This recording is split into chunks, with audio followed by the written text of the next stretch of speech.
Hi Pisces, this is Pisces Hub. Welcome to my channel. So for today, actually wala tayong title. Sa ngayon, hindi ito daily reading, hindi ito any kind of specific reading Pisces. This is a random reading lang po talaga kasi hindi sana ako magre-record, hindi sana ako magre-reading pero biglang merong akong na-feel na kailangan kong gamitin itong the Red Rose Oracle cards. Okay, so alamin natin kung ano mga magiging mensahe po ng ating Oracle cards for Pisces sa oras na napanood mo to. Okay, so this is a timeless reading po. So again, araw-araw ko pong sinasabi na ito ay kahit anong araw, buwan, taon mo to napanood, basta nakita mo tong video na ito at nag-resonate sa'yo, take lang. Okay, so alamin natin kung ano mga magiging mensahe ng Red Rose Oracle cards for Pisces sa araw na napanood mo to. Okay?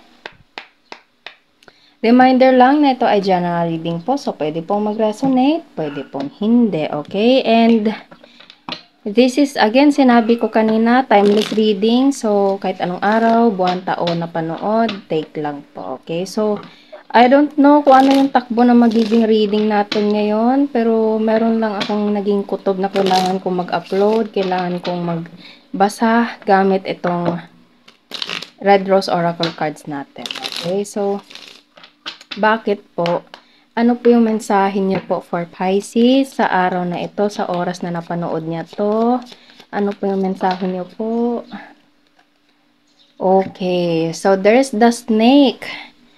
Competition and enemy, the other woman, look over your shoulder. Okay, so kumbaga meron lang word na be careful.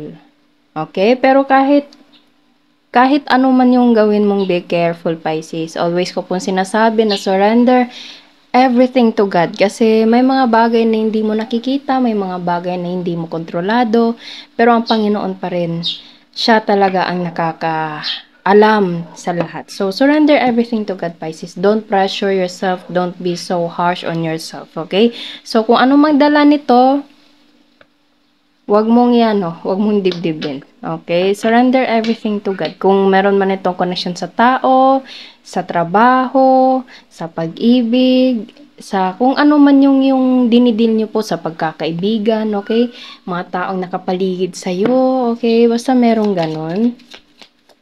So, ano pa? Wedding rings, okay, union and marriage, soul connection, everlasting love, devotion. So, pwedeng ito merong connection sa love. Okay. So, pwede you're in a relationship right now, Pisces, or pwede meron kayong plano ng karelasyon ng boyfriend mo ngayon na magpakasal.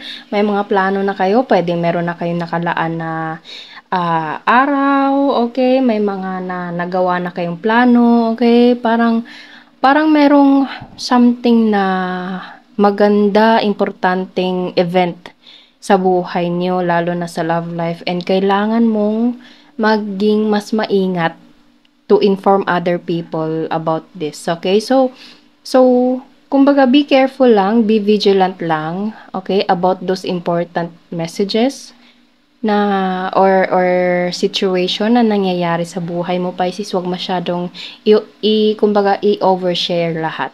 Okay? Kumbaga iwas-iwas lang din sa mga taong akala mo masaya sa harap mo pero sa likod pala hindi. Okay? So, kumbaga i-share mo lang to sa mga taong alam mong nandyan, genuine, totoo sa'yo. Okay? Yung mga taong alam mong hindi ka tutuklawin sa likod. Okay? So, parang ito siyang parang merong malaking event sa buhay mo, Pisces, na darating. Magandang event, magandang sitwasyon. Pero, yun nga, be careful lang sa mga taong pagsishare nito. Okay? Or mga taong bibigyan mo ng information. Much better kung kayo-kayo lang muna, tsaka nyo sabihin sa ibang tao after nung event na yon. Okay? So, para iwas lang sa mga, ko yung word na evil eye. Okay? So, pwedeng ganon. Merong malaking event sa buhay mo, Pisces, na sobra mo itong ikakasaya. Sobra. And there's a date. Ayun. Get back out there, meeting someone new, setting a date online. So, yun yung sinabi ko kanina, Pisces, meron na kayong plano ng asawa mo, okay? Ba't ko nasabing asawa mo? So, pwedeng yun talaga yung ano, na asawa. So, there's a big possibility of getting married soon. So, pwedeng there's an engagement. I don't know. So, pwede, kung single ka man ngayon, malay mo, di ba? Makakatagpo ka ng dawan mo na pala, yung soulmate mo na pala, Pisces, sa panahong hindi mo inaasahan. And be careful lang sa mga taong pagsisharean mo nito, okay? Or kung may karelasyon ka man ngayon, may engagement, may proposal, may kasal na mangyayari, or any important special day sa inyong buhay, Pisces.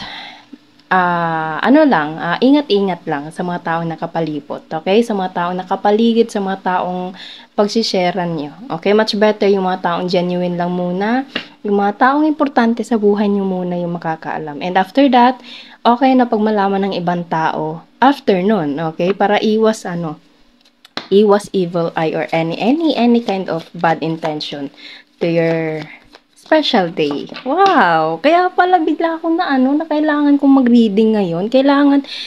Para akong tinatawag nito.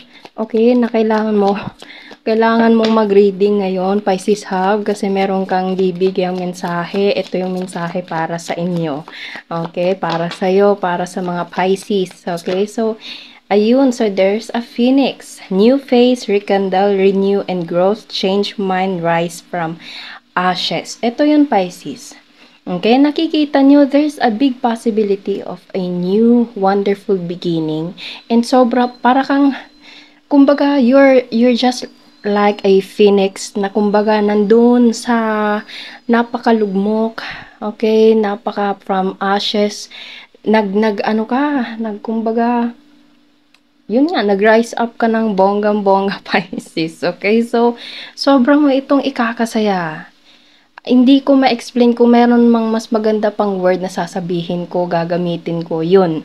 Okay, so there's a big, massive event in your life, Pisces, na sobrang mo itong ikakasaya. And yun, sinabi ko kanina, surrender everything to God, and ingat-ingat lang sa mga tao or sa mga taong nakapaligid sa'yo.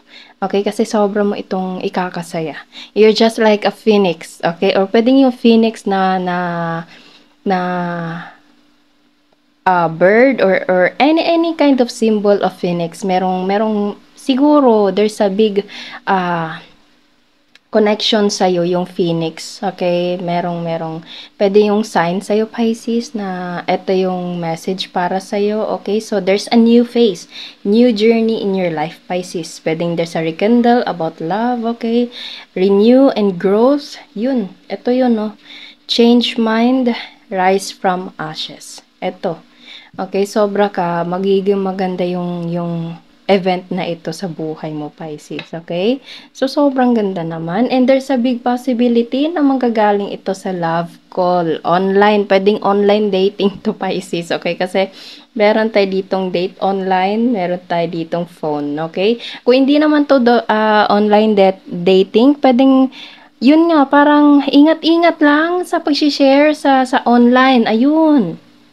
Ingat-ingat lang sa pag-share sa online, Pisces, sa mga bagay-bagay na ipapakita sa social media. Okay? And mangyayari ito sa lahat na about online. Okay? So, meron na kayong sa date, sa mga event, sa mga schedule, sa mga ganito, ganyan, about this wedding, about this date, about this any special event in your life, Pisces. Okay, there's a love call, expressing love, messages of love, thinking of you, informing you. Okay, so wow, kaya pala tinawag ako nito, kaya pala ganito, ganyan. Okay, so ito po ang reading for Pisces sa oras na ito na napanood nyo to. Okay, naway nagustuhan nyo po, huwag nyo po sanang kalimutan na mag-like at mag-subscribe po sa ating channel and click the bell button para ma-notify po kayo sa next videos na i-upload natin. Okay, so thank you, Pisces, and God bless!